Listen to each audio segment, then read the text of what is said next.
Assalamualaikum warahmatullahi wabarakatuh. Baik, anak-anak kelas 8, bertemu dengan saya Pak Noval dalam pelajaran Bahasa Indonesia di kelas 8. Jadi sebelumnya di kelas 8 semester 1 kita akan mempelajari 4 bab ya. 4 bab yang akan kita pelajari di semester 1. Yang pertama yaitu tentang berita, teks berita. Kemudian yang kedua adalah iklan, slogan, dan poster. Yang ketiga adalah teks posisi. Dan yang keempat adalah puisi. Itu adalah 4 bab yang akan kita pelajari di dalam 1 semester ke depan. Baik, untuk kesempatan pada kali ini saya tidak akan langsung membahas semua bab, tapi saya akan membahas 1 bab, yaitu bab pertama, yakni tentang berita. Nah, berbicara tentang teks berita, jadi saya rasa semua anak-anak sudah tahu ya, dan bahkan mungkin sudah hafal tentang apa sih itu teks berita. Karena apa? Karena sebetulnya teks berita itu tidak jauh dari kehidupan kita sehari-hari. Kita nonton TV, ada berita ya.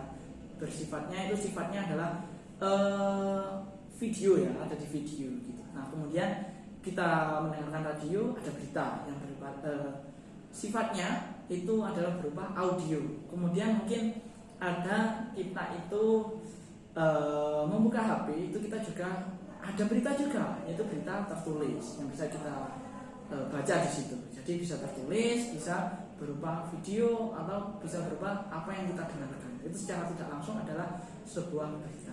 Jadi berbicara tentang berita, sebetulnya kalian sudah tahu. Jadi untuk kesempatan kali ini saya akan menambahkan sedikit pengetahuan kalian tentang apa sih itu berita. Jadi saya harapkan untuk materi tentang berita ini anak-anak bisa mengikuti dengan baik. Karena apa? Karena di akhir pembelajaran nanti akan ada tugas dari saya untuk anak-anak membuat, mencari, atau bahkan nanti menulis tentang berita. Jadi silakan menyimak materi yang saya sampaikan dengan sebaik-baiknya. Baik, yang pertama, berbicara tentang berita. Berita itu adalah hal yang sangat penting sekali ya. Inilah salah satu alasan kenapa kita di dalam bahasa Indonesia itu mempelajari berita. Karena apa? Sebenarnya masalah berita ini memang sifatnya adalah umum. Semua orang bisa menggunakan, semua orang bisa menulis berita, semua orang bisa membuat berita. Tetapi ingat bahwa materi tentang berita itu hanya dipelajari di bahasa Indonesia. Ya, berita yang berbahasa Indonesia itu dipelajarinya di bahasa Indonesia. Jadi mereka yang menulis berita itu secara tidak langsung adalah menggunakan teori atau ilmu yang berada di dalam bahasa Indonesia. Jadi kita sebagai seorang bahasa Indonesia, seseorang yang mempunyai bahasa Indonesia seharusnya memang lebih tahu atau lebih paham daripada mereka. Itulah pentingnya kita mempelajari tentang berita. Dan berita itu sendiri sifatnya tentu sangat penting sekali ya di dalam kehidupan ya. Karena sifat sendiri itu tujuannya banyak berita itu. Yang pertama adalah memberikan informasi atau pengetahuan kepada seseorang yang belum tahu gitu ya, atau bisa memberikan pengetahuan lain tentang sebuah kejadian atau sebuah informasi yang sifatnya itu sangat penting dan perlu diketahui oleh banyak orang. Jadi sangat penting sekali kita mempelajari tentang sebuah berita. Nah, berita sendiri itu apa sih sebenarnya? Ya, jadi berita itu simpelnya atau sederhananya, berita itu adalah sebuah, kalau teks berita ya, namanya teks pasti tertulis. Ya, namanya teks berita itu adalah teks yang di dalamnya itu berisi informasi yang sangat penting. Ya, sifatnya memberikan informasi atau pengetahuan, memberikan berita kepada orang lain gitu. Nah, untuk berita sendiri itu sebenarnya banyak modelnya, seperti yang sudah saya jelaskan, baik itu video atau audio saja atau dalam berita tertulis gitu. Nah, ingat, meskipun berita itu penting atau bahkan kita itu sering mengetahui, tapi ada 3 hal atau 3 sifat berita yang harus kita ketahui bersama. Yang pertama adalah aktual ya. Aktual itu maksudnya adalah harus terbaru, harus terupdate. Kalau berita 2 tahun lalu kemudian dimunculkan di tahun ini, itu sudah tidak update atau tidak aktual. Itu sudah menggugurkan salah satu syarat berita itu diterbitkan. Jadi harus aktual, harus terbaru ya. Nah, kemudian yang kedua, sifat berita yang wajib dimiliki dalam berita, setiap beritanya itu adalah faktual. Apa sih itu faktual? Faktual itu maksudnya adalah berdasarkan kenyataan, berdasarkan fakta. Harus benar-benar fakta dengan apa yang ada di lapangan, harus benar-benar sesuai. Gak boleh berita itu ngarang atau berita itu dibuat-buat, itu tidak boleh. Karena apa? Kalau dibuat-buat nanti larinya adalah ke hoax atau hoax ya. Jadi itu gak boleh. Nah, baru yang ketiga itu sifatnya adalah informatif, harus bersifat informatif. atau memberikan informasi atau memberikan pengetahuan terhadap pembaca, pendengar maupun pemirsa secara baik dan benar, sehingga berita itu fungsinya itu jelas, tujuannya itu jelas. Nggak boleh berita itu hanya diberikan padahal itu tidak memberikan informasi yang penting bagi pembaca, itu tidak boleh. Nah, berbicara tentang faktual atau fakta, ini juga salah satu alasan kenapa sih kita itu harus belajar tentang berita di dalam bahasa Indonesia. Ingat, pada zaman sekarang ini, pada era yang sekarang ini, banyak sekali berita-berita yang bermunculan, tetapi tidak banyak berita yang dapat dibuktikan kebenarannya. Ini bermasalah terkait fakta yang ada di dalam sebuah berita. Jadi salah satu alasan kita itu belajar bahasa Indonesia, terutama tentang berita itu adalah biar kita itu bisa mengetahui mana sih berita itu yang benar dan mana berita itu yang salah, mana berita itu yang fakta, mana itu yang fake atau bohongan. Itu kita harus mengetahui. Jadi dari bahasa Indonesia ini diharapkan nanti anak-anak itu juga bisa mengetahui atau mengklasifikasikan mana berita yang benar, mana yang salah. Sehingga kita sebagai generasi muda, kita sebagai anak muda, kita itu harus tahu dan jangan mudah sekali termakan hoax ya. Jadi kita harus tahu mana berita yang benar, mana berita yang salah. Tidak semua berita langsung dimakan. Karena apa? Karena kalau semua berita langsung dimakan, bisa jadi kita termakan hoax, sehingga nanti kita dapat mudah sekali dibohongi. Kayak gitu itu tidak boleh.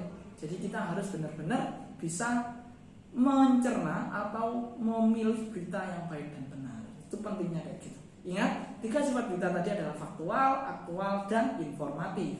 Jadi ketika salah satu berita itu, suatu berita kalau tidak memiliki tiga syarat ini, maka berita itu bisa dikatakan tidak valid. Karena apa? Kalau tidak aktual, tidak update, ya nggak mungkin diterbitkan karena harus sifatnya terbaru. Kalau tidak faktual, tidak benar, ya buat apa diterbitkan? Karena apa? Nanti akan mempengaruhi informasi yang diberikan. Jadi itu adalah 3 syarat dari sebuah berita. Nah, kemudian ada ciri-ciri berita. Saya kira berita itu sangat mudah sekali ya untuk dibedakan. Karena ciri-cirinya apa? Pasti juga informasi ya terbaru dan juga terupdate, dan juga sifatnya itu adalah fakta, berdasarkan fakta yang ada. Itu adalah juga ciri-ciri. Jadi syarat dan ciri-ciri itu hampir sama dalam sebuah berita. Karena apa? Syarat itu juga menandakan adanya ciri-cirinya dari sebuah berita. Jadi itu penting untuk diketahui oleh anak-anak kayak gitu.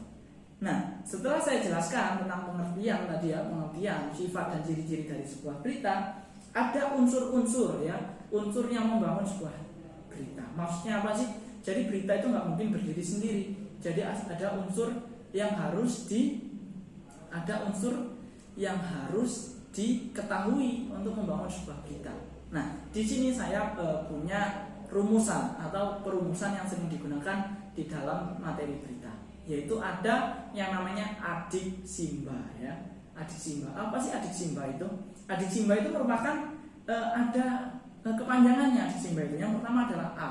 A itu adalah adiksimba ini semuanya adalah kata tanya ya, kata tanya yang biasanya digunakan untuk menyusun berita atau untuk mencari informasi di dalam sebuah berita. Yang pertama adalah adiksimba. Adiksimba itu A. A itu adalah apa? D itu adalah di mana? K-nya itu adalah kapan? C itu adalah siapa? M-nya itu adalah mengapa? Dan B-nya itu adalah bagaimana.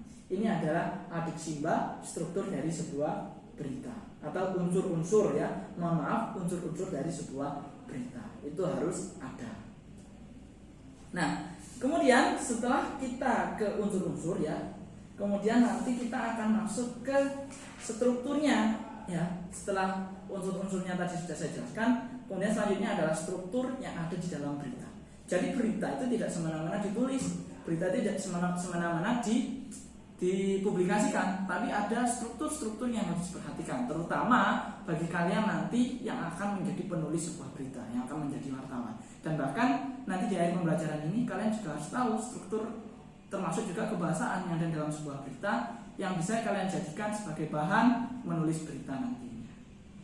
Nah, yang pertama, strukturnya itu ada 4 ya. Jadi struktur berita itu ada 4. Yang pertama adalah headline ya, headline. Headline itu adalah head ya, bahasa Inggris head itu artinya kepala berita yang berupa judul di sebuah berita. Jadi judul itu biasanya cirinya itu berada di pertama ya, yang ada di atas sendiri, dan biasanya itu besar ditulis besar, huruf besar, itu biasanya itu namanya headline ya, atau kepala berita atau judul berita. Nah setelah itu, setelah kepala tidak langsung ke tubuh, atau ada teras berita atau disebut juga dengan lead ya, dalam bahasa Inggrisnya lead, dalam bahasa Indonesia adalah teras. Teras berita yaitu suatu paragraf pembuka yang memuat intisari berita yang paling menarik. Jadi istilahnya itu ada pengantar dari judul menuju ke isi, itu ada namanya lead, pengantar sedikit saja, yang penting itu menarik, untuk menarik perhatian. Nah yang ketiga itu ada namanya tubuh atau body. Body berita itu di dalamnya berisi uraian lengkap yang dijelaskan dari seluruh unsur adik simba. Jadi dari 5 kata tanya yang berada di adik simba tadi, jadi semua kata tanya yang berada di adik simba tadi itu harus minimal itu ada di tubuh berita. Jadi semua pertanyaan yang diajukan itu harus bisa terjawab dalam sebuah berita. Itu ada di tubuh berita ya. Jadi adik simba apa, di mana, siapa, apa, di mana, kapan, siapa, mengapa, bagaimana, itu harus ada semuanya di tubuh berita.